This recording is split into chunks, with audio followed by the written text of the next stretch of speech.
Common Voices is a group of people from two different areas. A group of people that represent the fire sprinkler industry, and a group of people, most importantly, and who are the common voices, are the people that have been directly affected by fire, either have lost a loved one, have been burned themselves, have experienced near-death fire situations, and because of those experiences have become advocates. The one thing that we saw early on was the true raw value of an advocate's voice. They were the unexpected messenger. They were the ones who could simply report the facts about the impact of fire, the need to prevent fire. That was another fundamental basic. You have to help people get to the point where they will pause long enough to think, oh wait, I don't want that to happen to me. We also have to thank the National Fire Sprinkler Association, Yes.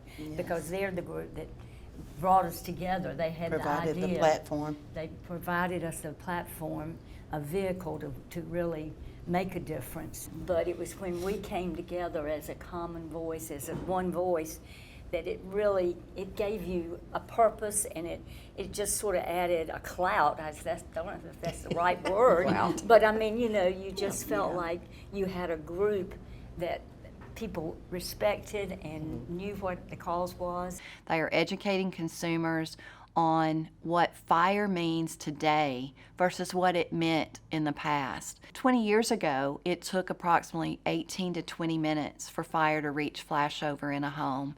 Today, you have less than 3 minutes.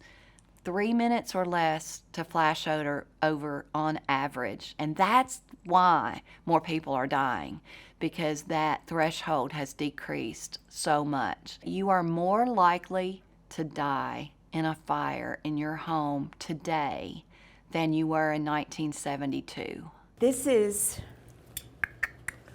the highest medal you can get in the Fire Department of New York City, and you don't want to get it. Because to get it means you did. And on a beautiful October day, they brought John's family out, and 14,000 firefighters were all standing there. My son was 14 at the time, and the kids had been through a lot and were tired. And they love the youngest if it's a male in the culture of Fire Department of New York City. And so they presented the Medal of Valor to John Drennan's family, and they asked my son, John Drennan II, to come up and accept it, which of course, if you have anybody who's 14 years old is nailing you. Can you pass it around? Sure. They didn't want, he didn't want the attention, but up he goes and he accepts the medal. They give me the box and he puts it in his pocket and we go home. Now, this is supposed to be holy, and I ran it through the wash without knowing it was in his pocket. So the Medal of Valor is probably the only one that ever went through the wash machine. And the ribbon was a wretched mess, and to come here, I got out the ironing board, I got out the iron, and I ironed the ribbon because I thought that this might be the right time to share that. And I meant no disrespect to it. It was just an oversight. My son just did what any 14-year-old boy would do and stuck it in his pocket. But pretty much that. When John died, I had said to the kids, let's show everybody the kind of man your father was through our behavior. This isn't an excuse to not uphold, the principles and values that he wanted. After Michael's death, I used to pray that he would come to me in my dreams, because I just wanted to see him one more time. And he had these size 13 feet. He was 6'2.5" He wanted to be 6'3", and I said, well, just put your shoes on. You'll be 6'3". And so in my first dream that I had of him, he was kind of clomping down the stairs, and I always knew when he was coming downstairs because his big feet on the steps, I would hear him. and he was coming down the stairs to tell me something about shooting some baskets with a couple little guys across the street. And in the dream, I'm kind of looking at him going, he doesn't know he's not here anymore. He doesn't know he's dead. But I just enjoyed hearing him in that voice and hearing the sound of his feet with shoes coming down the stairs. So these are pictures that were taken a day before we brought Jeff home. This is his actual hospital room and his prehistoric crib. He was burned 43%, total body surface area, all 3rd, 4th degree. Had some amputations done on his hand, which they now call like 7th degree. When we first brought him home, his face kind of felt like linoleum, and he would make sounds, but his face didn't move, so you didn't know if he was happy or if something was making him unhappy. There was no facial expression at all. And then he slept restrained in a crib for 4 months, so his hands, he looked like he was under arrest. A lot of people don't realize the pain firefighters suffer when somebody's lost in a fire. Oh. That they go through this, why couldn't we get to them quicker? Why didn't we find them? Why didn't we locate them in the search? There was a very poignant photograph, it's here somewhere, that shows 2 of our firefighters in the front yard after we had recovered the victims. And one is down on his knees and the other one has his hand on his head trying to comfort him. A number of our firefighters struggled for a long, long time, a couple of them years after that fire, because they felt like they should have gotten to Ben and the other 4 kids. But the house was fully involved when the first fire truck got there. There was no way that they could have saved them. But they still carry that feeling that you're describing, that we should have, we could have, why not? So 5 of us went to the nightclub, and myself, my fiance, and 3 of her close friends. So 3 of us went out for dinner right before we went to see the show, and 2 of them went inside. And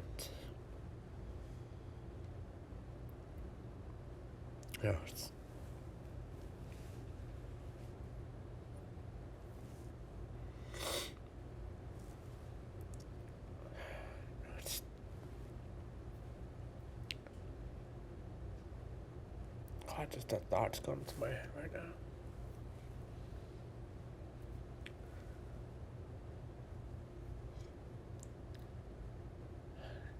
It's everything we're talking about here, things, how fast it can change, to what the firefighters and first responders go through, and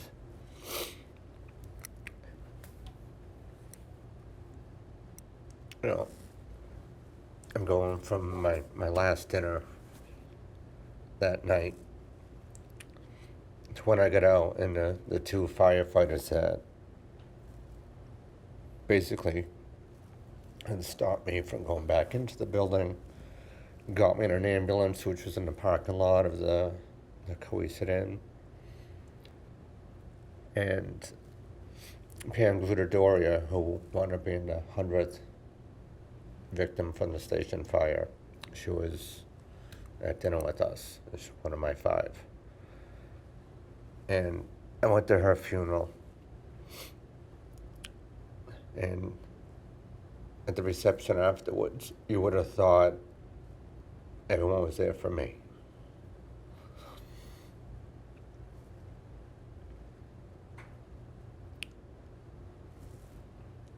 It was just this endless line of, had it been 150, 200 of all the first responders